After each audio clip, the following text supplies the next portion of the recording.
Depuis le début de la crise sanitaire, le SDIS 67 a travaillé constamment autour de 3 objectifs principaux aujourd'hui bien connus. Le premier est de garantir une protection maximale de tous ses personnels. Le second est de maintenir la couverture opérationnelle sur le territoire barinois. Enfin, le troisième est d'être à l'écoute des retours du terrain.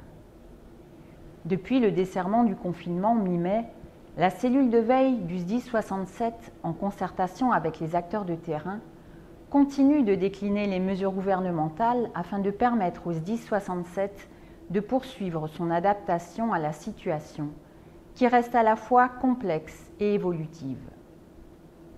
Chaque personnel dans les centres d'incendie et de secours et dans les services supports du SDIS 67 doit rester vigilant. Nous vous présentons dans cette vidéo les principales mesures à retenir hors intervention, dont l'objectif principal est une protection optimale de toutes et tous.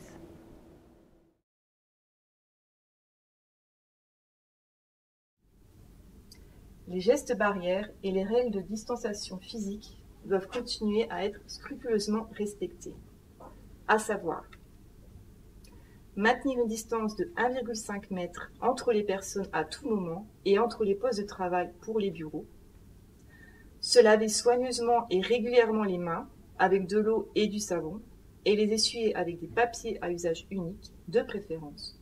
Éviter d'utiliser les appareils à air pulsé. En l'absence de point d'eau, utilisez une solution hydroalcoolique. Se saluer sans se serrer la main et sans embrassade. Se couvrir la bouche et le nez avec le pli du coude ou avec un mouchoir à usage unique, en cas de toux ou d'éternuement. Se moucher et ne cracher que dans les mouchoirs à usage unique, à jeter immédiatement à la poubelle et se laver les mains à l'issue. Ne pas porter ses doigts au visage, dans le nez ou la bouche. Le port d'un masque en tissu permet de limiter tout risque d'autocontamination. Maintenir une hygiène rigoureuse des locaux en aérant les pièces plusieurs fois par jour et en désinfectant très régulièrement les points de contact. Lors de l'utilisation d'un véhicule, portez obligatoirement un masque barrière si plusieurs occupants se trouvent dans l'habitacle.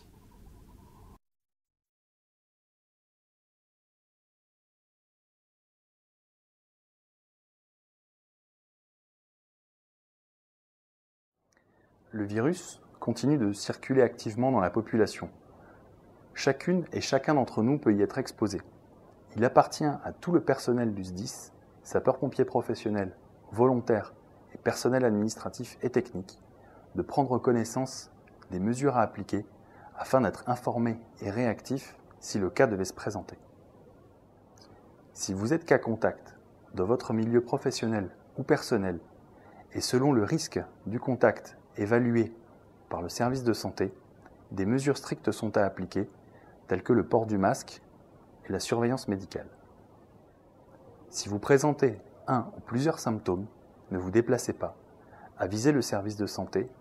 Un médecin vous rappellera pour vous donner la conduite à tenir.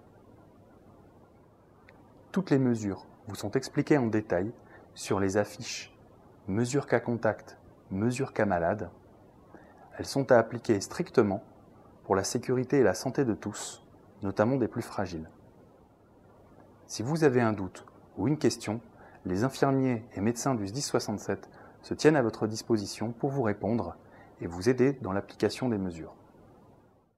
Sapeurs-pompiers volontaires et professionnels, personnel administratif et technique, depuis le début de la crise sanitaire, vous avez su vous adapter et répondre avec réactivité et professionnalisme aux enjeux de la crise, et je vous en félicite.